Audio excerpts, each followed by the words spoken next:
The call came in just after dawn, jarring Ranger Dana Sutter from the few hours of uneasy sleep she'd managed to snatch. A frantic voice on the other end of the radio reported that a group of campers, 4 young adults, had not returned from their overnight trip. They were scheduled to check out the previous afternoon but never did, and the family of one of the campers was worried. Dana felt her pulse quicken at the news. Missing persons were not entirely uncommon in large parks, but usually they turned up when they realized they were off trail or had lost track of time. In many cases, a quick search resolved the situation. Still, she'd learned from experience never to dismiss such concerns. The wilderness could be merciless if you lost your bearings, especially if the missing parties weren't experienced. The group had last been spotted 2 days prior, signing in at the ranger station's logbook and chatting excitedly about the remote Pine Grove Trail. They planned to camp near Redwood Creek. Now they were gone. No calls from them, no sign of them returning. Hanging up the radio handset, Dana moved quickly, gathering maps, first aid supplies, and her standard search and rescue gear. She took a moment to scan the logbook herself. The missing campers were Casey Leong, 24, Michael Chow, 25, Rebecca Pratt, 22, Zach Stevens, 23. All listed themselves as moderate in hiking experience and had an older SUV parked near the trailhead. A clerk at the small visitor center had mentioned they seemed well prepared with gear and food. Dana double-checked the emergency contact info. No new calls had come in from them. She took a quick glance at the weather forecast: fair skies, mild temperatures, though the nights had been getting chilly. If the group was lost or injured, the clock was ticking. For a moment, she felt a chill creep along her spine, as if the forest itself were aware that people had vanished in its depths. Pushing down the unease, Dana readied herself. She would lead the search team, though she expected to bring more rangers on board if the campers weren't located quickly. 2 hours later, Dana pulled her Jeep into the Pine Grove trailhead parking lot. Autumn's crisp air blew through the pines, scattering golden needles across the gravel.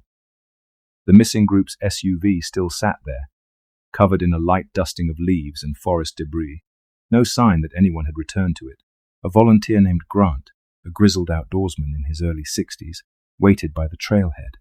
He'd already begun canvassing the immediate area. "No footprints besides older ones," he said, nodding a curt greeting.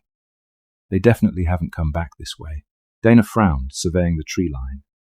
The forest beyond was a thick tapestry of towering evergreens, brambles, and winding paths that splintered off into lesser-known routes. If the group had deviated from the main trail, they could be anywhere. She radioed back to the station to confirm her plan. She'd follow Pine Grove Trail for a few miles, searching side trails, while Grant circled around to Redwood Creek from another angle. They'd meet up by late afternoon to compare notes. Walking into those woods, Dana felt an odd hush fall around her.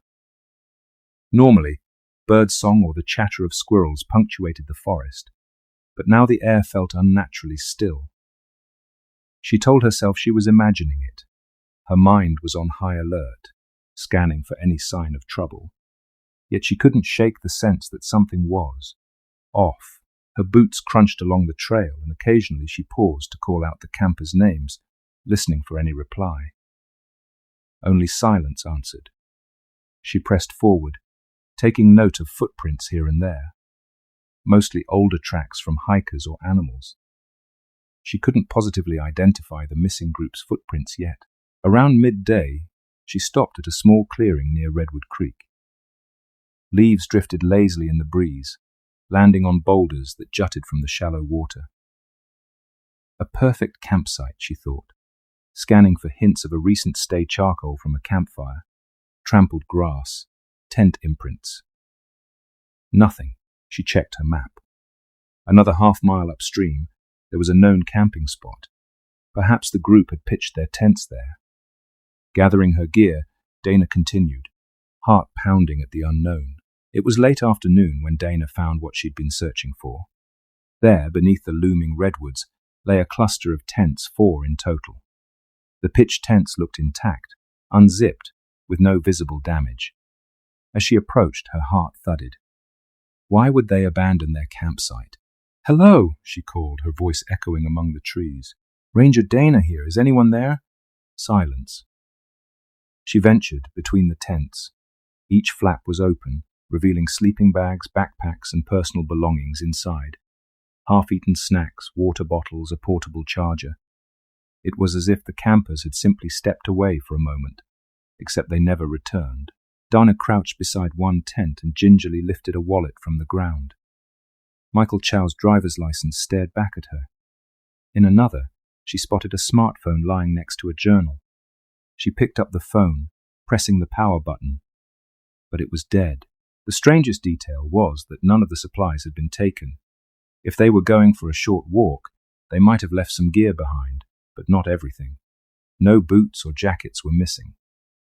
Dana counted 4 sets, all neatly placed near the tents. A chill skidded up her spine. She checked her watch. The sun was sinking behind the trees, painting the sky in hues of orange and red. She'd found the campsite, but still had no sign of the campers. She radioed Grant to report her discovery.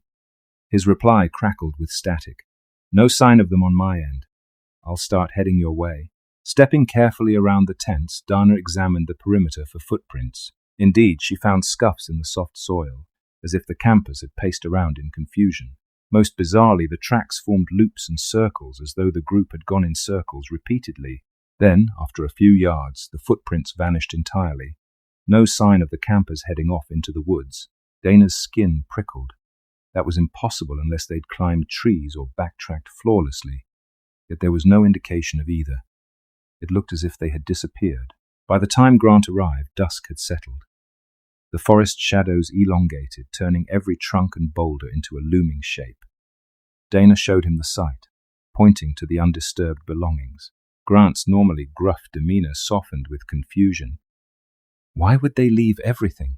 "I have no idea," Dana muttered, shining her flashlight over the footprints. "They move in circles, then just end." Grant scratched his beard, frowning.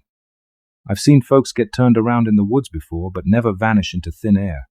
They decided to camp near the missing campers' tents for the night, in case the group returned." Dana took one last look at the bizarre footprints.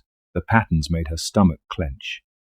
The circles seemed so deliberate, swirling around the campsite with no logical direction. She tried to picture the 4 campers wandering in confusion, but the symmetry felt unnatural. Night brought a deeper silence. Dana and Grant set up a small fire, cooking a meal in strained quiet. An owl hooted in the distance, but otherwise, the forest felt eerily still. That stillness shattered when Dana heard a faint sound like someone whispering her name. She jerked upright, scanning the darkness with the beam of her flashlight. "Dana," came the voice again, so quiet it might have been the wind. Her heart pounded. "Grant," she whispered, eyes darting. But he was still at the fire, rummaging in his pack. She stood, stepping away from the glow of the flames, deeper into the gloom. "Hello? Is someone out there?" No answer, just a distant rustling of leaves. Yet she could have sworn she heard voices, frantic and overlapping, like multiple people speaking in hurried whispers, just beyond her range of understanding.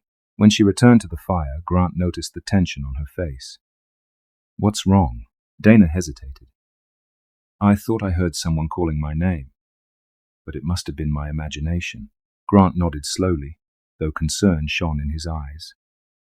"This place does feel off," he admitted in a low voice. "Let's try to get some rest and pick up the search at dawn." Still unsettled, Dana crawled into her tent. She'd scarcely zipped it shut before the whispers resumed, though now they seemed to come from the wind itself, swirling around her.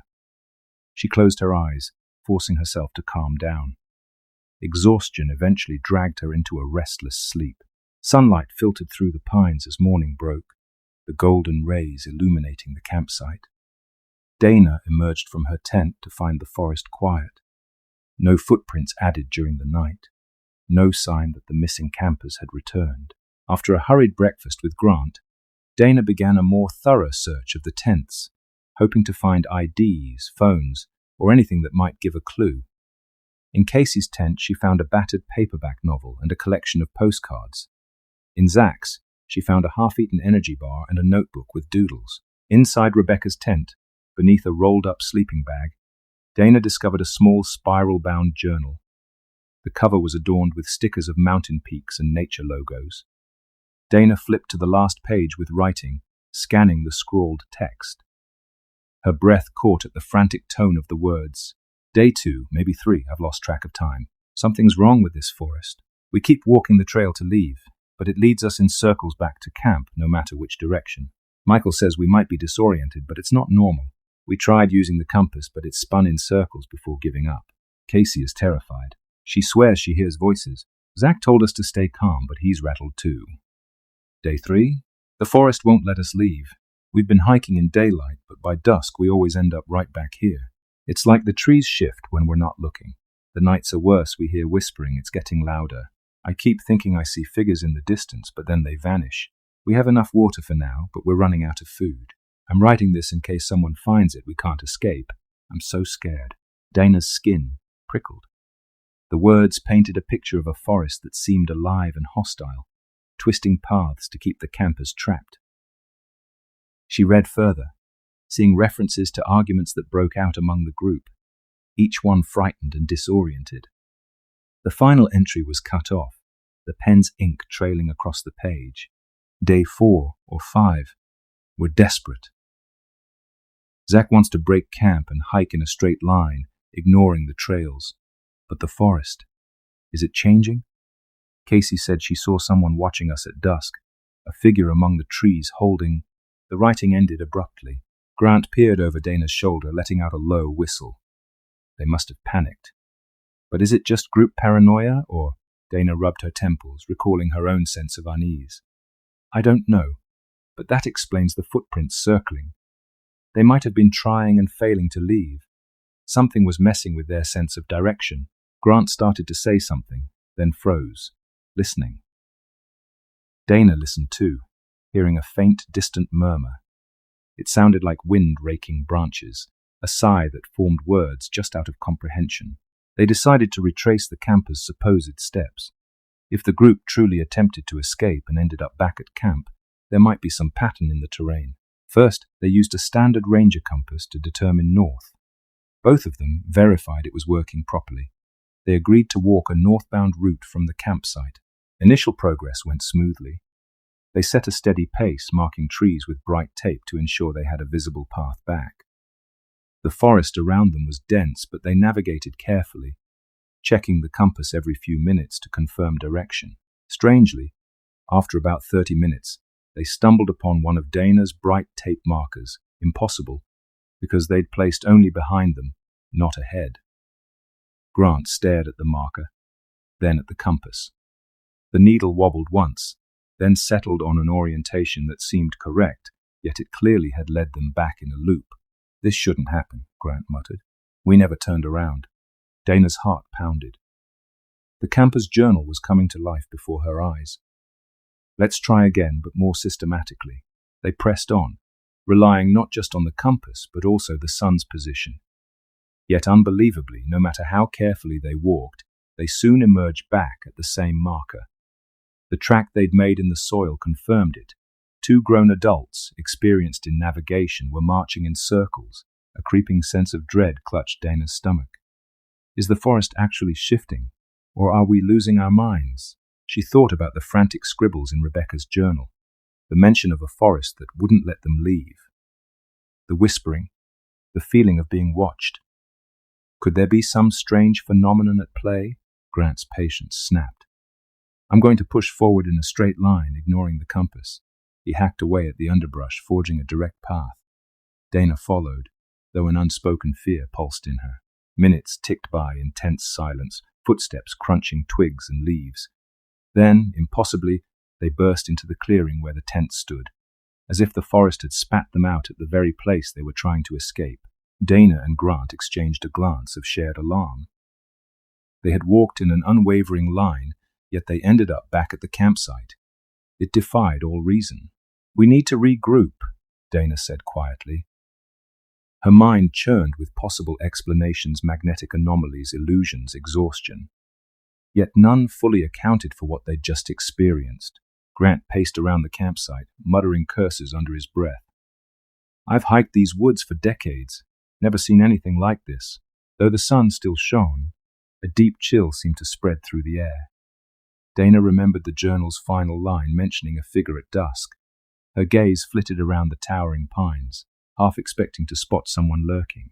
As if on cue, a rustling echoed from the undergrowth. Dana spun, flashlight in hand, though the day was bright enough. She saw movement, a fleeting shape flitting between the trunks. "Hey!" she called out, but the shape vanished. Grant rushed over, scanning the trees. Could it be one of the campers? "I'm not sure," Dana replied, adrenaline surging. "We should check." They ventured toward where the movement occurred. Branches snapped underfoot. Dana's pulse raced, both from the chase and from a creeping dread that something about this forest was all wrong. Yet they found no one, just an empty glade. Dana noticed disturbed leaves, as if someone had stood there moments before, but no footprints. The hair on her arms stood up when a gust of wind whispered what could have been a voice. She whipped around, but again saw nothing. Grant's face looked ashen. Clearly he felt the same uncanny presence. When they returned to the campsite, the sunlight had shifted, moving behind the taller pines. Shadows lengthened, gloom settling in even though it was still afternoon. Dana felt an urgent need to radio for backup. Their plan to contact the main station quickly crumbled. The handheld radio crackled with static no matter how many channels they tried. Dana cursed under her breath. This far in the forest, signals were spotty, but something felt deliberate about the interference. Grant climbed a slight ridge, trying to get a better vantage. Dana waited anxiously by the tents, scanning the perimeter. That's when she saw the new footprints, her own footprints heading away from camp, but she had not walked there yet today. They were fresh, the exact shape and tread of her boots. They led into the thick of the trees, where darkness pooled beneath intertwined branches. Her mind reeled. This can't be right. She approached slowly, noticing how the prints matched her steps from the previous day, except she had never walked in that particular direction. It was as if the forest was replicating her footprints, forging a path that shouldn't exist. She called Grant's name, voice quivering. He jogged back, out of breath. "No luck with the radio. It's all static. What's wrong?" Wordlessly, Dana pointed to the footprints. Grant's eyes widened. He crouched to inspect them. "They're definitely yours. Same size, same boot pattern." Dana swallowed hard. "But I never walked there." An uneasy hush enveloped them. Then came the whispers again, rising on a sudden gust of wind, swirling around the trees. This time, the voices sounded frantic, layered over each other. "Dana. Can't leave." The words were just barely distinguishable. Grant stepped back, looking pale. "We have to get out of here." "Yes," Dana agreed, "but how?" The sinking sun cloaked the forest in a strange twilight. Shadows flickered, branches twisted in the half-light. Dana and Grant decided their best chance was to follow Redwood Creek downstream, hoping it would lead them to a known landmark or break the forest's bizarre hold. They packed up quickly, ignoring the campers' tents for the moment. There would be time later to retrieve them, if possible. The only item Dana insisted on taking was Rebecca's journal, pressed to her chest like a talisman. Following the creek felt natural. Water flows downhill, eventually leading to the park's boundary or a more traveled path. At first it seemed promising. They walked at a good pace, the babble of the creek steady by their side. But an hour in, the creek bent in a wide arc, and they reached a wide pool. By the time they crossed to the other side, the gloom deepened. Dana clicked on her flashlight. The beam cut through a thickening mist that had rolled in, swirling across the forest floor. Her breath fogged in the sudden chill. She felt a tingling in her fingertips, the same sensation of a presence watching. Looking behind, she saw the ephemeral shapes of trees wreathed in fog. She also saw footprints trailing behind them, forming in real time, as if pressed by invisible feet. "Grant," she hissed, pointing. He followed her gaze and let out a sharp exhale of disbelief. Step by step, the footprints appeared. Indentations in the damp soil matching Dana's own shoe size perfectly. No one was there to make them. The whispers surged around them, louder now, though still intangible. "Leave. We can't." The forest. Dana's heart pounded, tears pricking her eyes. This was beyond any rational explanation. They had to keep moving. They hurried downstream, ignoring the ghostly footprints. The fog thickened, turning the forest into a maze of grey shapes. By the time they emerged from the haze, the sky was almost black. They clicked on their headlamps, scanning for a safe spot to wait out the night. Then, without warning, they stumbled upon the clearing with the 4 abandoned tents again, back at the campsite, as if an invisible hand had guided them in a massive circle, Redwood Creek and all. Exhaustion and dread mingled in Dana's chest. She felt on the brink of panic. The night was utterly silent. No crickets, no owls, only the hush of looming trees. The campfire from the night before was cold ashes now, so they hastily rebuilt it, hoping the light might repel whatever was happening. Grant tried the radio again to no avail. The static seemed to hiss with faint undertones of laughter or sobbing. Shaking his head, he finally set the device aside in defeat. They warmed themselves by the flickering flames, neither speaking, both straining to hear any approaching sound. Hours crawled by. At times, Dana thought she saw flickers of movement at the edge of the firelight shadows, dancing, half-formed figures. Once, she called out, but no reply came, just a swirl of that ghostly whispering. When the moon was high, Dana's eyelids drooped from exhaustion. Her mind reeled with the impossible events of the day. She leaned back, glancing at Grant. He stared into the flames, eyes bloodshot. Some time later, a scream tore through the forest. A raw human scream echoing among the pines. Dana jolted awake, unsure how long she'd dozed. The fire had burned low, casting feeble light. Grant stood, adrenaline surging through him. That sounded close, he said. Dana grabbed her flashlight, scanning the perimeter. It could be one of the missing campers, she said, fear and hope tangling in her gut. They sprinted into the darkness, following the direction of the scream. Dana's lungs burned as she ran, branches slapping her arms, the flashlight beam bouncing erratically. The scream cut off abruptly. They found nothing, just an empty grove. Dana panted, her breath pluming in the cold. Then she heard a rustle behind her. She spun, shining the light. For a fraction of a second, she saw a pale face in the gloom, eyes wide, mouth open in a silent plea. Then it vanished, leaving no trace. "Rebecca," Dana whispered, voice cracking. The face had looked vaguely like the photo on the driver's license she'd seen earlier, but she couldn't be sure. No answer. The hush enveloped them once more. Eventually, they staggered back to the fire, hearts heavy. They tried to rest, huddled close for warmth, though sleep came in fractured pieces. All through the night, Dana was haunted by fleeting images, footprints forming on their own, campers wandering in circles, a pale face in the trees. At dawn, they woke with stiff joints and raw nerves. The forest, bathed in dim morning light, looked deceptively normal, yet the sense of oppression persisted. Grant boiled some water for instant coffee, and they discussed next steps. "We can't keep circling," he said, frustration cracking his voice. "We need a better strategy." Dana swallowed. Rebecca's journal implied they tried everything. The only difference is we have each other. Maybe we can keep track of each other's position in real time.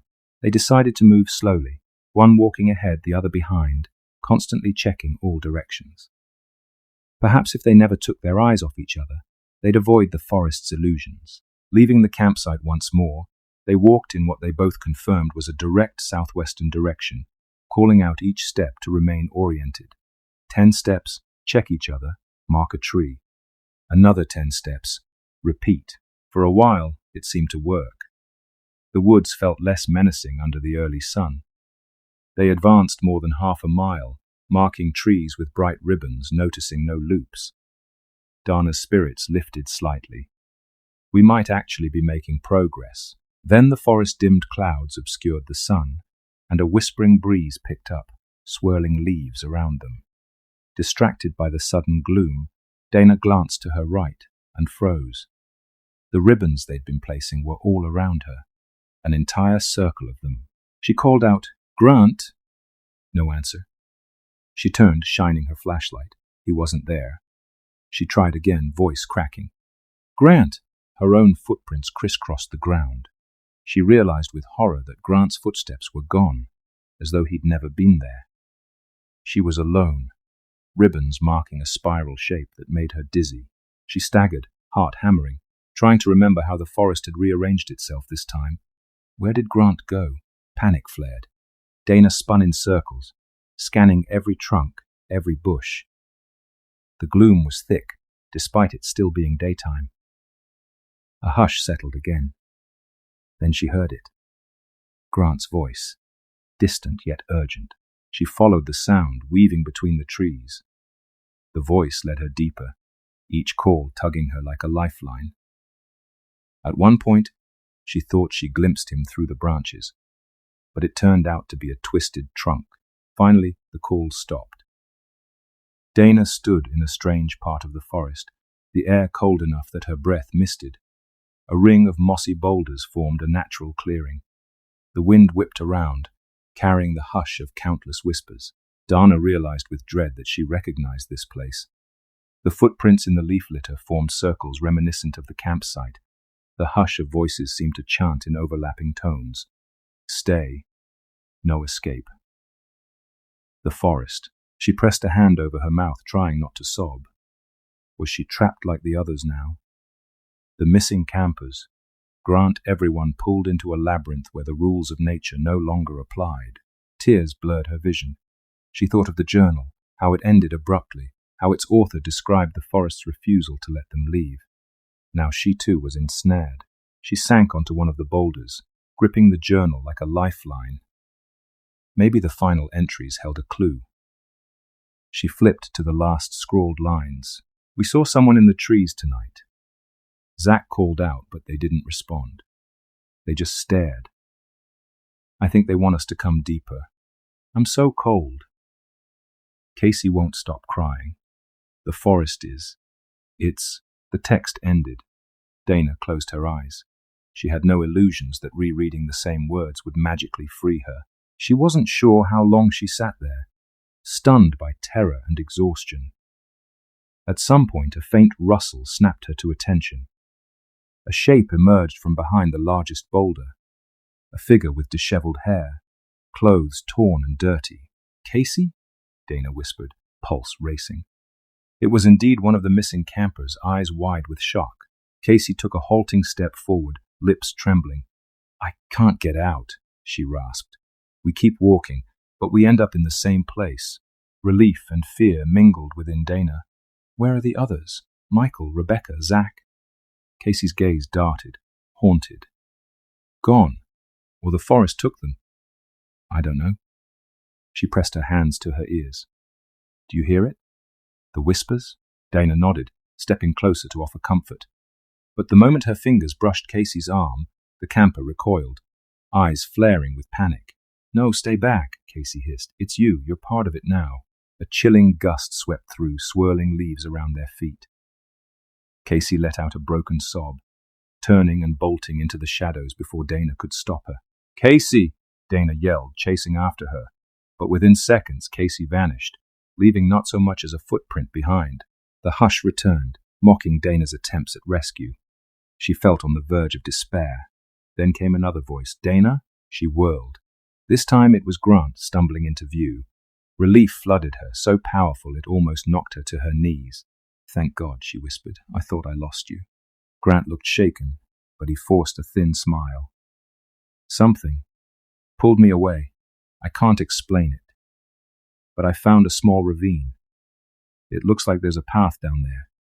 Maybe it's an exit. Hope flickered in Dana's chest. She followed him through the trees, feeling the forest's invisible eyes on her. They reached the ravine, a narrow slash in the earth that cut through the dense woods. Stone walls lined the sides, moss and roots forming natural steps. A thin stream trickled at the bottom. We'll follow this, Grant said, voice steadier now. Ravines can lead to lower ground, eventually an outflow or river that leaves the park. It's worth a shot. Carefully they descended, using branches as handholds. The air in the ravine was cooler, carrying the scent of damp stone. At times they had to crouch beneath low overhangs or wade through shallow water. A strange sense of claustrophobia pressed in. The sunlight barely penetrated the ravine, and the trickling water echoed unsettlingly. Yet they pushed on, driven by desperation. For nearly an hour, they navigated the gorge without looping back or encountering illusions. No ghostly footprints, no ephemeral shapes. The forest above was invisible behind the rocky walls. Dana's spirits rose. "We might be outsmarting whatever's up there," she said. Grant grinned, though warily. "Let's not jinx it." As they pressed deeper, the ravine floor widened into a small cavern-like space. Water pooled in a corner, reflecting the feeble light from above. A faint draft of air suggested an opening further along. Just then, a sound echoed soft, wet footsteps as if someone else was treading the water. Dana raised her flashlight, scanning the gloom. A figure emerged from behind a boulder. It was Michael Chow, one of the missing campers, though in a pitiful state. His clothes were soaked, hair plastered to his forehead, eyes sunken. "Michael," Dana called, relieved. "Are you hurt?" Michael stared blankly, lips cracked. After a moment he croaked. "Couldn't leave. We tried. So many times. This place, it loops. But maybe here." He trailed off, gazing at the water. Grant took a cautious step forward. "We found a path. Come with us." But Michael shook his head, eyes darting. "Rebecca, Casey, Zach. The forest took them. I tried to stop it. Now, I'm lost." Dana's flashlight illuminated his trembling form. "Michael, we can help." Slowly, Michael lifted his gaze, and for an instant, an unearthly glimmer passed across his eyes. He whispered, "It wants us. All of us." Then he turned and ran, splashing through the shallow water, disappearing into the darkness. Dana and Grant exchanged a look of dismay. Why do they keep running? Something was driving these campers to flee even from help. "Let's keep going," Grant said, voice tight. "If we can find a real exit, we can bring help back, real teams, helicopters, anything we need to get them out." They followed the ravine's winding path until the walls opened up, revealing an exit overshadowed by thick brush. Dana's heart soared at the sight of sky beyond the twisting undergrowth.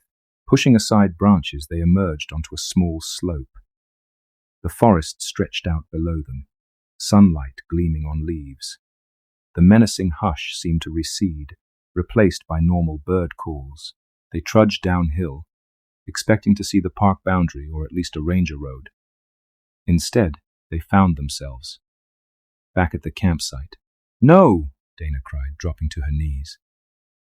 The 4 tents still stood in their ring of pines. They'd come full circle again, in utter defiance of the ravine route they had traveled. Grant stared, jaw clenched. "This is impossible." A wave of despair crushed Dana's chest. Every route, every attempt led back here. Was there truly no escape? By now the day was waning. Exhaustion weighed on them both. They decided to rest one more night and attempt another plan at first light, maybe building a large signal fire or marking a massive SOS. Darkness fell swiftly, bringing a thickening fog that lapped at the trees like pale fingers. The forest whispered. The 2 rangers huddled at the fire, words scarce, each grappling with the possibility they might never leave. At some point in the night, Dana heard a familiar voice, faint, calling her name. She glanced at Grant. He was slumped against a log, eyes closed in fitful rest. The voice came again, more urgent. "Dana!" She stood, following the sound. Her flashlight beam pierced the fog, revealing fleeting glimpses of footprints, her footprints forming a path deeper into the trees. No, not again, yet something compelled her to follow, as if the voice's urgency was genuine. Step by step, she moved away from the safety of the fire. She found Casey huddled behind a tree, tears streaking her muddy face. "Please help me," Casey pleaded. "The forest is whispering. It's hungry." Dana reached out. "Stay calm. Let's go back to the fire, gather supplies, and try again together." Casey shook her head violently. "No time. You have to break the circle." The word startled Dana. "What circle?" Casey's gaze flicked toward the campsite. "The forest keeps you here, keeps us all here looping. You must break it. Break the circle." Before Dana could clarify, Casey dissolved into the fog like a mirage, fading. Dana returned to the campsite, heart hammering, mind spinning with Casey's cryptic advice. Break the circle. Could that refer to the campsite arrangement? The swirling footprints? She tried to wake Grant, shaking his shoulder. He stirred with a groan. "I'm up." "What is it?" Dana explained Casey's words. "We have to do something drastic. The circle is what traps us, maybe. If the campsite is the anchor." Grant considered for a moment, eyes narrowing. "You think destroying the camp might free us?" She shrugged, desperation coloring her voice. "It's worth a shot." Using flashlights, they rummaged through the tents, piling up the missing campers' belongings near the fire pit. It felt wrong to destroy personal property, but they had no other leads. They fed the items into the flames, watching the gear shrivel and blacken. The tents were next, collapsing in a heap of synthetic fabric. The growing blaze roared, sparks flying into the night sky. Dana's heart pounded as she saw sleeping bags catch fire, the bright swirl of plastic melting. Smoke billowed, swirling overhead. She prayed this wouldn't be in vain, that they weren't simply defiling the remains of the campers' only shelter. The wind howled. The forest's whispers rose, outraged, forming a deafening chorus. The firelight flickered, casting frantic shadows. For a moment, Dana saw faces in the swirling smoke. Rebecca, Michael, Zach, Casey, twisted in anguish. Grant shielded his eyes from the heat. Dana stood transfixed by the inferno. "Break the circle!" The flames leapt higher, devouring the tents. Suddenly, the blaze sputtered like a candle in the wind. The forest fell silent, the hush absolute. When the smoke cleared, the campsite was unrecognizable. Ash and twisted poles remained where the tents once stood. A slow wind carried the last embers away. Dana and Grant waited, hearts thudding, uncertain if the destruction had accomplished anything. The hush stretched, pressing in on them. Then, gradually, forest sounds returned. Crickets chirping, a distant owl hoot. The normal tapestry of nighttime wildlife. Dana lifted her gaze to the canopy. The oppressive feeling had lifted, if only a fraction. She glanced at her compass, hardly daring to hope. The needle held steady. She looked to Grant, who nodded in silent amazement. They picked a direction due south and walked. This time, no illusions blocked their path. The forest opened up, revealing the winding main trail. Within an hour, they saw the ranger road in the distance, headlights from a passing vehicle. A sob of relief escaped Dana. They were out. It worked, somehow. Backup rangers arrived with a convoy of off-road vehicles, responding to earlier alerts. Dana and Grant were treated for dehydration and minor injuries. They recounted their harrowing experience, though they didn't know how to explain the phenomenon that had ensnared them. A search team scoured the area for the missing campers, but found no trace, only the charred remains of the destroyed tents. There was no sign of Casey, Michael, Rebecca, or Zach. Weeks passed without leads, the official report labeling it an unsolved disappearance. Dana, plagued by nightmares of swirling footprints and ghostly whispers, wrote a separate, confidential report about the forest's bizarre loop, how it manipulated direction, the illusions, the final destructive act that freed them. Her superiors skimmed it with uneasy disbelief. Rumors circulated among rangers, but no official statement was made. Grant quietly requested a transfer to a different park.